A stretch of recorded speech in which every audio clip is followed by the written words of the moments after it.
Hello dear bankers, hello to everybody, a very warm welcome to your very own JIB CIB वाला। क्या आप मुझे देख पा रहे हैं, सुन पा रहे हैं? एक बार क्विक टेक्निकल कन्फर्मेशन दीजिए। मेरी तरफ से मुझे सब सही नज़र आ रहा है। हम संकल्प बैच में आपके अपने JIB CIB वाला पर यूनिट 11 शुरू करने चल रहे हैं आज के सेशन में फ्रॉम योर मॉड्यूल बी, है ना। लास्ट सेशन में मॉड्यूल बी का हमने यूनिट 10 किया था। आज हम adjustment of risk and uncertainty in capital budgeting decision करेंगे। ये इंपॉर्टेंट यूनिट है ना। I wish you all a very happy Karva Chauth. Yes, I hope you had a great time today. और आज हम यूनिट 11 कंप्लीट करते हैं। This is your friend and your teacher CMA Disha Dua. Let's get going without any further ado with questions. ठीक है, चलिए। Certainty equivalent approaches, certainty equivalent approach, C approach क्या है? Guaranteed return from investment after adjusting for certainty equivalent coefficient. हाँ, यही होता है। This is how it is, ये डेफिनेशन है। दिस इज करेक्ट, सही आंसर है ये। फिर भी पढ़ लेते हैं बाकी option. Returns that is expected over the life time of a project. जो लाइफ टाइम से आता है वो तो रिटर्न ऑन इन्वेस्टमेंट होता है, उसी को तो हम ROI बोलते हैं ना। Okay, I am not to write, a moment please. Take check.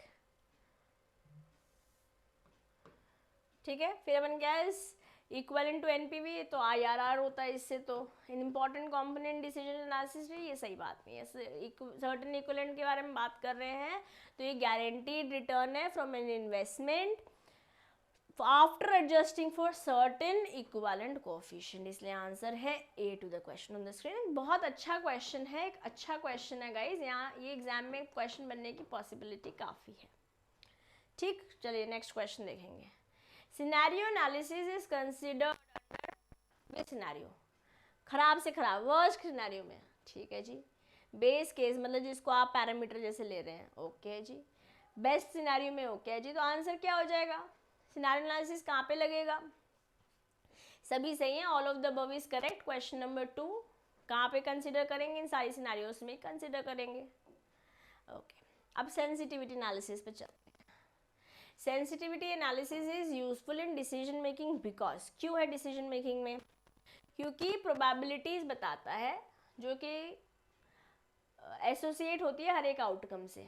तो ये तो हम डिसीजन ट्री में देखते हैं दोस्तों, और आपसे सेंसिटिविटी एनालिसिस पूछ रहा है, तो ये तो आंसर नहीं है। फिर क्या बोल रहा है? It tells the user how much critical each input is for output value. Actually यही आंसर होना चाहिए, this should be the right answer.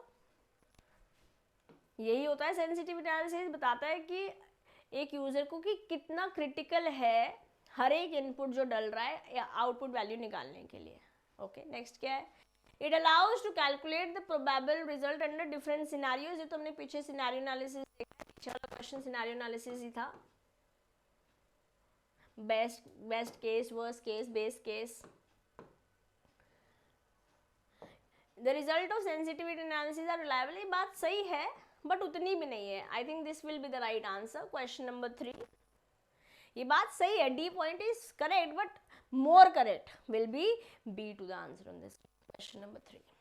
ठीक, चलिए क्वेश्चन नंबर 4 देखें। When the risk is high, जब रिस्क ज्यादा है, the cash flow under certainty equivalent coefficient, cash flow कैसा रहेगा? ये बात ध्यान रखिएगा दोस्तों, जब भी रिस्क ज़्यादा है तो रिटर्न जो कैश फ्लो का सर्टेनिटी इक्विवेलेंट है वो कम रहेगा। ठीक है, और अगर उल्टा हो जाता, अगर रिस्क कम होता, ऐसे रिस्क कम होता, आपका जो बीटा कम होता, तो यहाँ पर सर्टेनिटी इक्विवेलेंट कोएफिशिएंट जो है वो ज़्यादा हो जाता। क्वेश्चन पूछा है रिस्क क्योंकि हाई है, तो यहाँ पे सर्टेनिटी इक्विवेलेंट कोएफिशिएंट लोअर हो जाएगा। क्वेश्चन नंबर 4 का आंसर हो जाएगा B। एक बहुत अच्छा कंसेप्ट बेस्ड क्वेश्चन है। अगेन मैकमिलन से लिया हुआ है, जिस वजह से क्वेश्चन काफ़ी इम्पॉर्टेंट हो जाता है आपके लिए। क्वेश्चन समझना, कंसेप्ट को लेना और उससे रिलेटेड अगर न्यूमेरिकल भी बनते हैं तो फिर उसे सॉल्व करना। ठीक है, this was question number 4 for you on the screen. Let's go to question number 5। Risk arises from various sources, जैसे कि market risk, competition risk, international risk या all of the above. Risk तो कहीं से भी आ सकती है, मार्केट से भी आ सकती है, आपकी कॉम्पिटिटर से भी आ सकती है, इंटरनेशनल रिसोर्सेज से भी आ सकती है, ऑर्गेनाइजेशन से भी आ सकती है। इसलिए आंसर होने वाला है क्वेश्चन नंबर 5 का ऑल ऑफ द अबव। ठीक है, आगे बढ़ेंगे। Which of the following statement is true for projects with shorter पे बैक पीरियड। इसका पे बैक पीरियड शॉर्टर है, उसके लिए क्या सही रहेगा? The project will have more NPV, less NPV, greater amount of risk या लेसर अमाउंट ऑफ रिस्क। जब शॉर्टर पीरियड है तो रिस्क कम रहेगी ना, पैसे जल्दी आ जाएंगे तो रिस्क कम है। जितना ज़्यादा समय के लिए इन्वेस्टेड है पैसा, रिस्क उतना ज़्यादा है। जैसे इक्विटी में होता है, क्योंकि रिस्क सबसे ज़्यादा वहाँ होता है, इसलिए इश्क भी सबसे ज़्यादा वहाँ होता है। जहाँ पर पीरियड कम है वहीं शॉर्ट मतलब जो पे बैक पीरियड है वो कम है, वहाँ पर रिस्क भी सबसे ज़्यादा कम रहने वाली है। Question number 6 for you on the screen. समझ में आ रहा है दोस्तों? Question number 6। Let's go to question number 7। The word capital budgeting is for new projects generally। बात सही है कि नहीं है?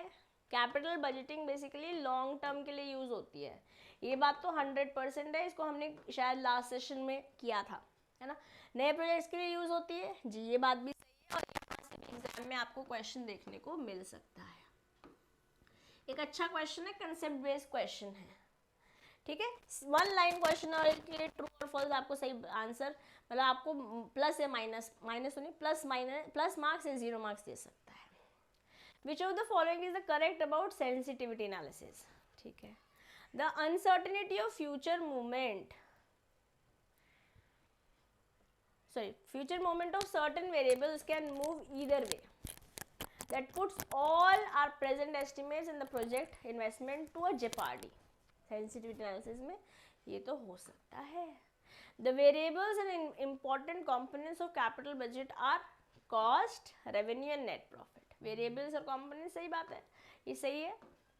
Sensitivity analysis aims to assess the impact of changes in each of those important variables on the projection और the estimate. जो हमने estimate किया है, जो प्रोजेक्ट किया है, जो भी वेरिएबल्स है जिसको हम सेंसिटिविटी के साथ एनालाइज कर रहे हैं, उन सबका इम्पैक्ट रहता है। इसलिए आंसर क्या रहने वाला है?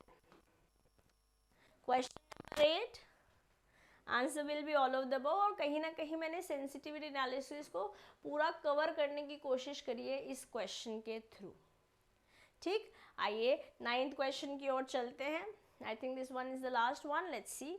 This method is an extension of और step forward compare to sensitivity analysis where only one variable was change at a time. ये कौन सा मेथड है जहाँ पे सिर्फ एक ही वेरिएबल अपन ने चेंज किया है, एक टाइम पर, एक समय पर सिर्फ एक वेरिएबल चेंज कर रहे हैं। तो ये सिनेरियो एनालिसिस है, सेंसिटिव एनालिसिस, दोनों ही है। एक्चुअली सिनेरियो एनालिसिस में सिर्फ एक ही कंसीडर किया जाता है। सेंसिटिविटी में तो सभी ले रहे हैं ना अपन साइमल्टेनियसली, और मल्टीपल फैक्टर्स भी ले रहे हैं। And with this, like I said, 9th question will be the last question. इसी के साथ हमारा यूनिट 11 भी हो जाता है ख़त्म। लेस देन 15 मिनट्स में अपन ने यूनिट 11 भी कर लिया है दोस्तों। I hope you guys are understanding. हम समय को बहुत ज़्यादा ना करते हुए शॉर्ट क्रिस्प सेशंस रख रहे हैं, जिससे हमें चीज़ें समझ तो आ रही हैं, कंसेप्चुअली चीज़ें स्ट्रॉन्ग भी हो रही हैं। बट इसके लिए इस चैप्टर, जो लास्ट 3 चैप्टर्स हमने करने हैं, 9th, 10th और 11, यहाँ पे न्यूमेरिकल्स करना बहुत इंपॉर्टेंट है, स्पेशली 9th और 10th में। कैपिटल बजटिंग जहाँ शुरू हो गया था, वहाँ से 8th, 9th, 10th आपके लिए तीनों चैप्टर्स की न्यूमेरिकल्स करना बहुत इंपॉर्टेंट है। तो अगर आपने प्रैक्टिस नहीं किया है तो वो करना शुरू कर दीजिए। And do let me know in the comment box अगर आपको एक सेपरेट डेडिकेटेड सेशन चाहिए जहाँ हम सिर्फ न्यूमेरिकल्स ही डिस्कस करेंगे। ज़्यादा समय उसमें भी नहीं लेंगे, ऑलमोस्ट 1 आवर और सो लेंगे, बट न्यूमेरिकल्स प्रैक्टिस करेंगे। ठीक है, मुझे बताइएगा अगर वो करना चाहेंगे तो विल डू इट। है ना। एंड अगर अभी तक आपने टेलीग्राम ग्रुप ज्वाइन नहीं किया है तो किसके लिए वेट कर रहे हैं, जल्दी से ज्वाइन कर लीजिए, क्योंकि यहाँ पे हम MCQs करते हैं, आपसे पर्सनली बातचीत भी कर सकते हैं, आप मेरे से क्वेश्चन पूछ सकते हैं, I will definitely give the answer to you, okay. And that's it, that's pretty much it from my side. I'll see you in the next session. I hope, again, I wish you all a happy Karwa Chauth. I'll see you in the next session. Till then, keep learning, keep growing. This is your friend and your teacher, CMA Disha Dua, signing off for today. Bye-bye.